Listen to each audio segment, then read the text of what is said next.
privileged to welcome Dr. Geetha for the same. And as the moderator for the session, we have Dr. Bishwajit Misra. Dr. Bishwajit Misra is Associate Professor of Pediatrics at HMCH Bhubaneswar. We kindly welcome you, sir.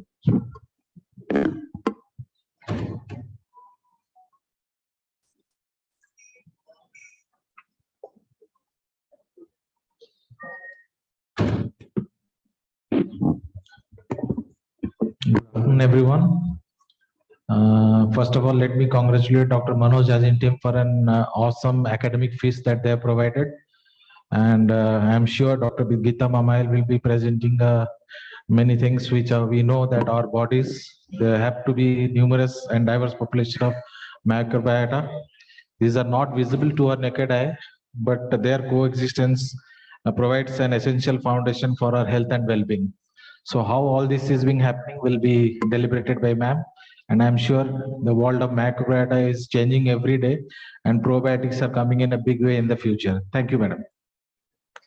Thank you, sir. Very good afternoon, ladies and gentlemen. At the outset, I'd like to thank Team IAP Neocon for inviting me for this session.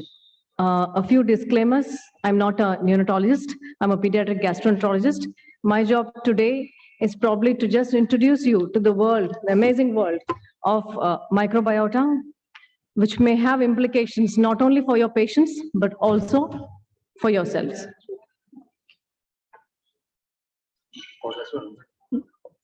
So have you seen this picture? I'm sure you have seen this picture at many travel magazines or maybe on your own.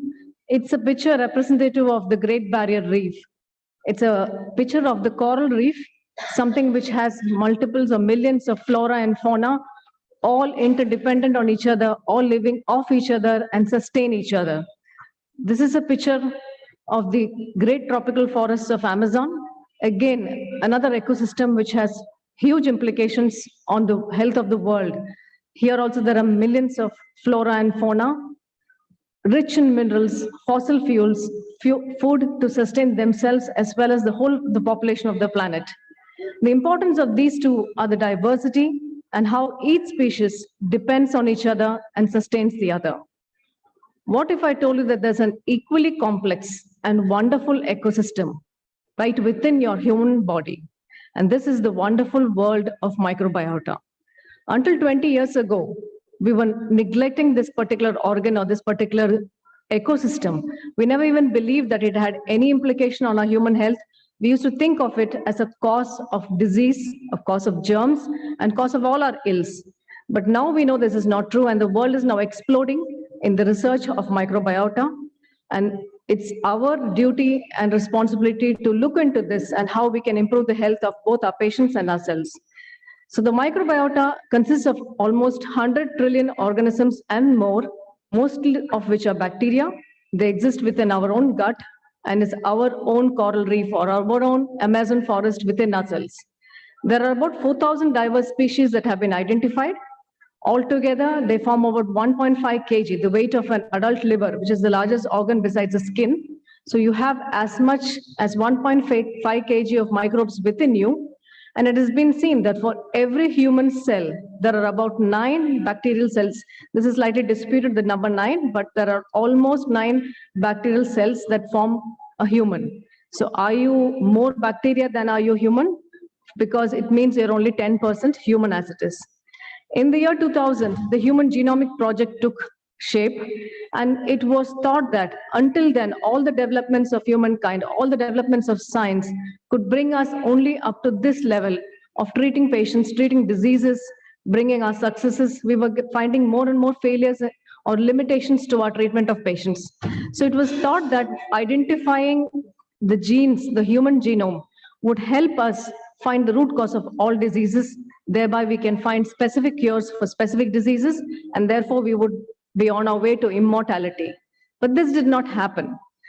At the time that this genomic project was going on, there was a bet among all the scientists who were involved in this project about how many genes could a human being actually be having. It was by then known that mice had about 23,000 genes. A wheat germ, a wheat grain has 26,000 genes. A worm had around 20,000. 500 genes. So what do you think would be a human being's genes? And the common talk among the scientists was that it could be 40, it could be 50, it could be 100. The highest was 150,000 genes. That was the bet. Ultimately, it was won by a person who expected that the genes would be 40,000, but in actuality, the number of human genes is just short of 21,000. So we are no bigger than a worm when you take in terms of genes. How can a human being so intelligent, so full of complicated stuff, be just little more than a worm in genes? Is that all we are made of, or can we really find the answers to all our problems in genes? Actually, the 100 trillion microbes which are inside our body collectively form about 4.4 million genes, which is much more than our own genome. So is this just a coincidence, or is this just some trivia to be known and forgotten, or does it have any implications on our human health? This human genome project was subsequently followed up by a human microbiome project, which was initiated, and the first phase came out in 2012. The idea was to find more information on what makes us who we are. It's not just the amount of genes that we have, but it's also the genes of the organisms that we contain. And these organisms are there from the time we are born till the time we die. So it is only common sense to understand that these genes would be having an implication on our human health. So the interaction of the microbiome and the human genes was then found to be important in all our activities, all our diseases. So we know that certain jobs are done by the human genes, certain jobs are outsourced to this bacteria, and certain jobs are done by the interaction of these two. So understanding the implications of these genes, of the microbiome, and the interactions would probably hold the key for our future health. So the key to good health or better health is literally within yourselves, and we should not be ignoring this. As we know, and we are all neonatologists here, we develop from 3 tubes. The one tube which develops in the neurosystem is given as important as the brain of the body. The second tube, the heart, is also a vital organ. Somehow the third tube, which develops into the GI system, is not considered to be a vital organ. It's considered to be a secondary organ, but that may hold the key to the better development or the better longevity of the human race. So the microbiome is just an overview that I'm giving here. It's not a detailed discussion, just to interest you in the subject. It starts in the oral cavity, it's present on our skin and extends up to the anal cavity. And as you go down, you'll find that the number of bacteria or organisms keeps on increasing exponentially, and it's maximum in the colon. So the term microbiota is basically used to refer to the organisms, and the microbiome is to their genes. Now, one of the initial diseases which was studied in relation to microbiota was inflammatory bowel disease. Now, inflammatory bowel disease is common in most developed countries and is also increasing in Kerala in the developing countries also. It was thought to be a genetic cause in association with the environmental triggers, which would result in a disruption of the mucosal barrier. And it was found that no matter how much medication you give, no matter how much advances you came in the treatment of inflammatory bowel disease, in spite of biologicals, you still could not reach that point where you could cure all these patients, or you could even bring about remission in all these patients. It was then found that probably we're looking in the wrong direction. To allow for better efficacy of these medications, it was probably time to look into the microbiome. And it has also been identified that dysbiosis, or a disruption in the microbiome of the human body, could be the reason why we are perpetuating or the disease does not come under control. And this has been evidenced by the remission induced by giving elemental diet and fecal microbiota transplantation. By doing this, we have found that patients who had not responded to biologicals, not responded to advanced medications, started getting responses to the treatment. So simultaneous research, not only in newer biologicals or neuromolecules, but also in the biome, would help us not only in establishing cure, but also in preventing the diseases, because as you know, these diseases have a genetic component and an environmental hit. If you can obviate the environmental hit, you could probably prevent this disease from happening in genetically susceptible individuals. Now, functional GI diseases is probably something which affects all of us as adults. Not much is known about the etiology, but there's been a definite link with microbiota. There has been improvement in symptoms on manipulating the microbiome. And in future, there's a lot of research going on presently and in the last 5 years about what functional bowel disease entails.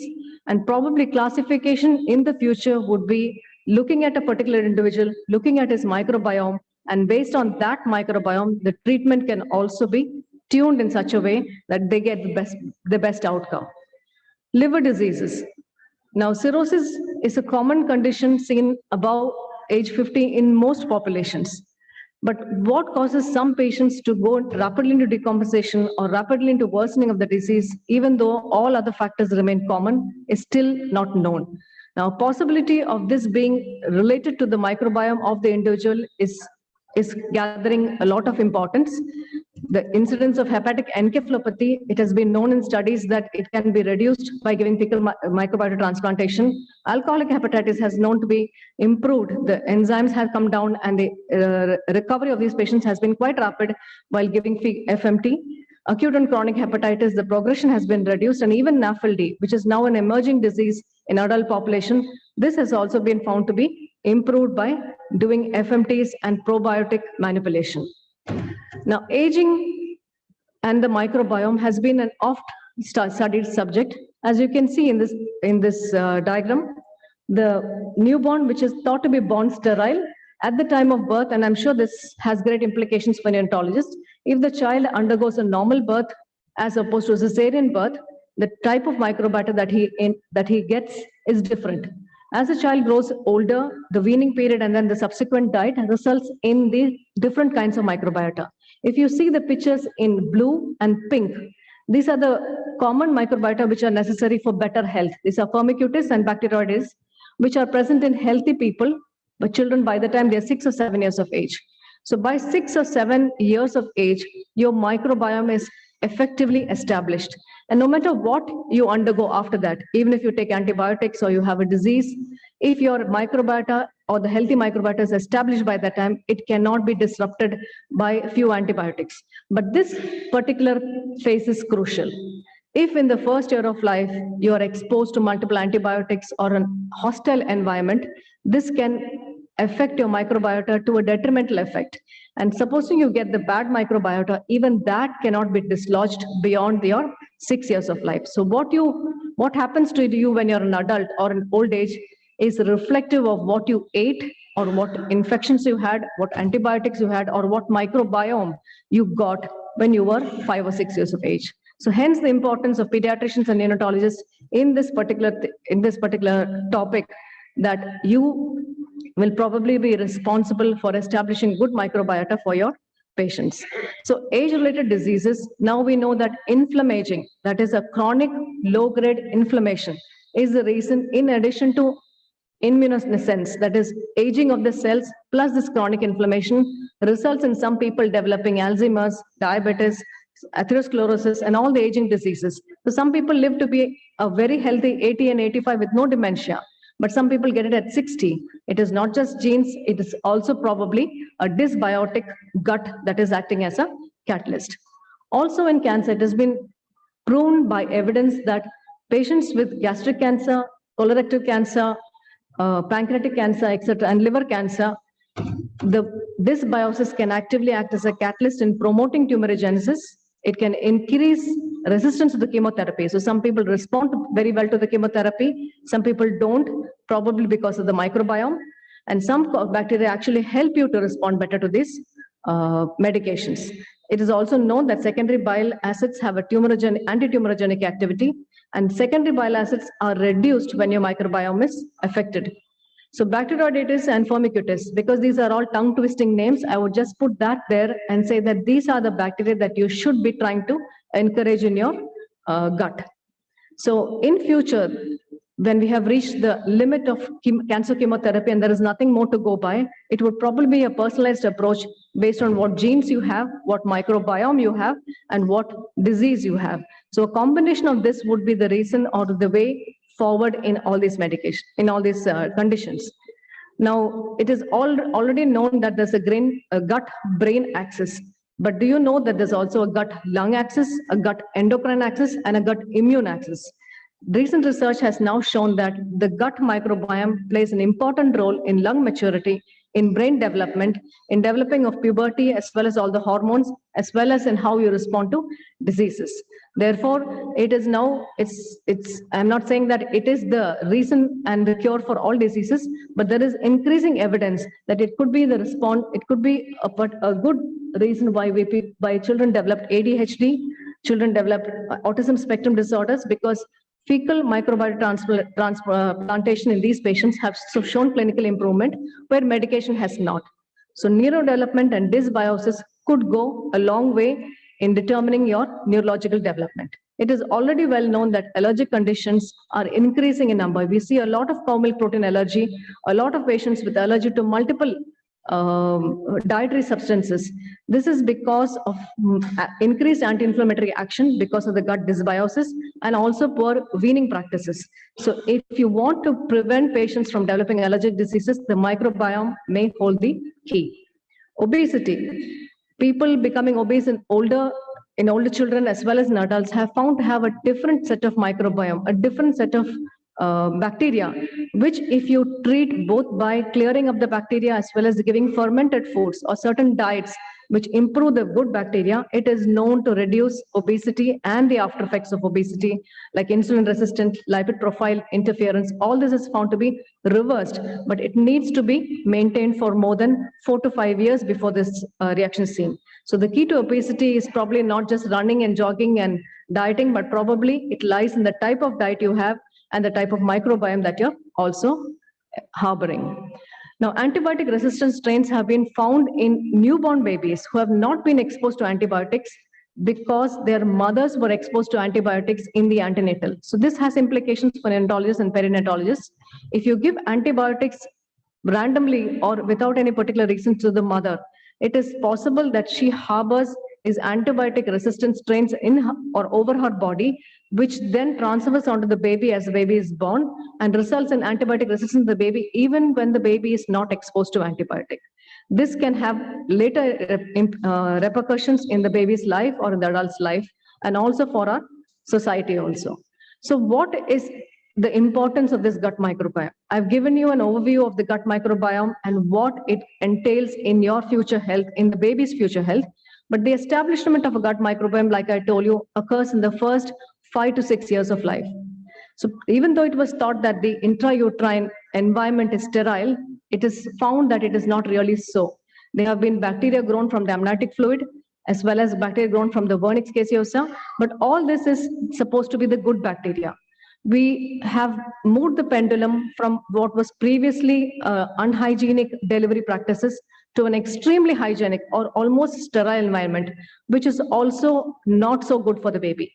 The pendulum should swing back and probably come to a balance wherein we have hygienic practices, but not sterile environments or not completely sterile environment, because these are important for establishing the good bacteria, which is also important for the health of the baby.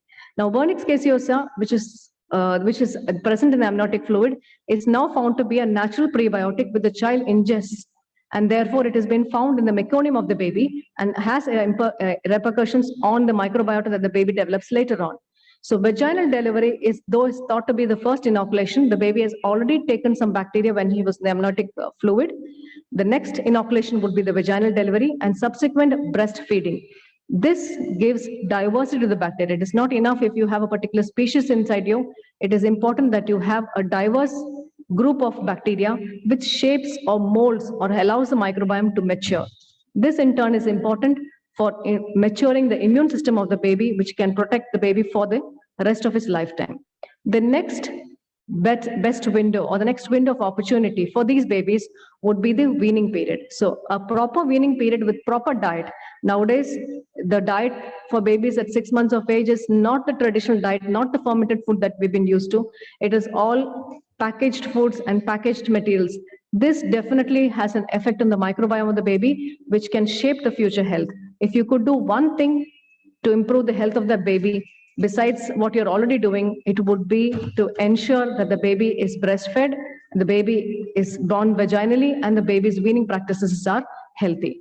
So these are important things which we do not realize has an important role for the rest of the life, for the next 70 to 80 years of the baby's lifetime. So early life events, what you're already doing, I will not emphasize on that, because this has already been said. A cesarean section is inevitable in certain conditions, but after that you can always ensure that the baby takes breastfeeds and is not exposed to too much of antibiotics unless absolutely necessary. The sterile environment in the NICU, the exposure to doctors who may be carrying resistant bugs are all challenges for the preterm. For term babies, vaginal delivery, rooming, breastfeeding is the best thing that you can do for the baby. And for all babies, regardless whether they're preterm or term babies, when you introduce a weaning diet, make sure that the weaning diet is good and healthy and traditional. This is how you can introduce or establish a good microbiome. By 6 to 8 years of life, like I told you, the microbiome has become stable. It can be temporarily disturbed when you get an illness or antibiotic, but is always restored by itself. Not by taking probiotics, but by itself because of your diet and your initial microbiome. And it's difficult to change once established. You can do, if you want to change from a bad microbiome to good microbiome by taking probiotics, you may be able to change it for a short while. But the moment you stop taking probiotics, you go back to what you originally had. The only thing that can actually make a big change in that case is only a fecal microbiota transplantation. So the next generation probiotics, what is my opinion on the present day probiotics? They definitely have some temporary changes in the body, but are definitely not ideal. So we are looking forward to a next generation probiotic to identify commensal bacteria, which can be developed into more efficacious probiotics, which can eliminate even pathogens and play the role of what the microbiota is doing presently in our body, prevent antibiotic resistant bacteria, and also reduce the inflammation that I earlier mentioned, thereby preventing all these lifestyle diseases like functional bowel disease, hypertension, diabetes, etc. Therefore, the role should probably be more preventive rather than therapeutic. More work needs to be done. What we know is probably just the tip of the iceberg, but we are hopeful that in future, or our children can have the benefit of this microbiome. The knowledge at present is limited regarding which bacteria, how much should be given, how often it can be given, and what it actually causes. And since we know that the bacteria are good, but how do they actually affect the disease, or what are the interactions, is yet to be determined. So that is what we know, what we think we know, and an awful lot which we don't have a clue about, but we'll talk about it nevertheless, at least to keep the dialogue going. So the future is full of exciting possibilities. What we need to focus on is the functional core microbiome. Just like I told you, the microbiome, the gene, and the interaction is what is going to be the future. Beyond FMT, even though it is very efficacious, has an value. It is a quite icky thing as of now, but it probably will become more palatable in the future with better diagnostics and better therapeutics. But how to alter the microbiome would hold the key to probable future immortality of man. But it is a long way to go before it comes to clinical practice. So I thank you for listening to me.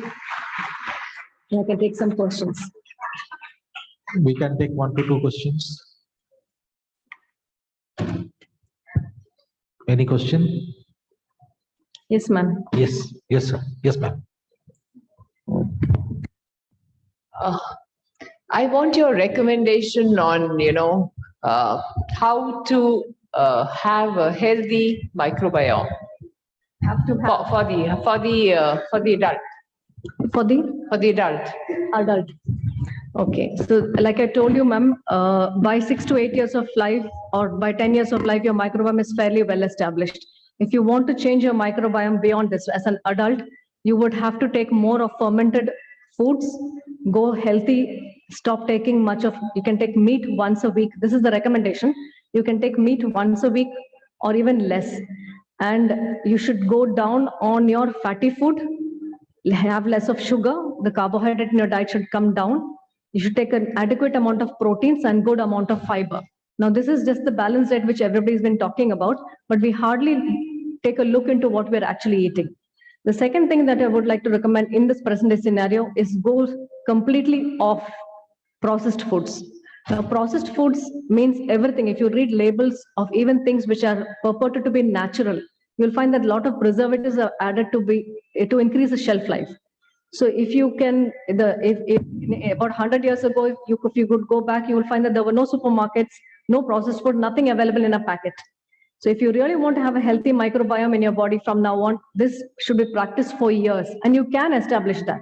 You can establish a better microbiome by going as close to the farm as possible, or as close to the cereal, non-processed cereals, non-processed grains, the fresh grain, as fresh as possible, fresh produce, non-preserved fruits. It's very difficult to do in real life, but as far as possible, go back to nature.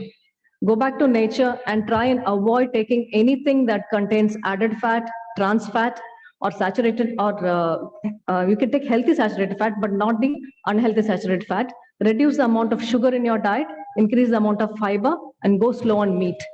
This is the best way, especially when you cross 50, it is time for you to look after your colon.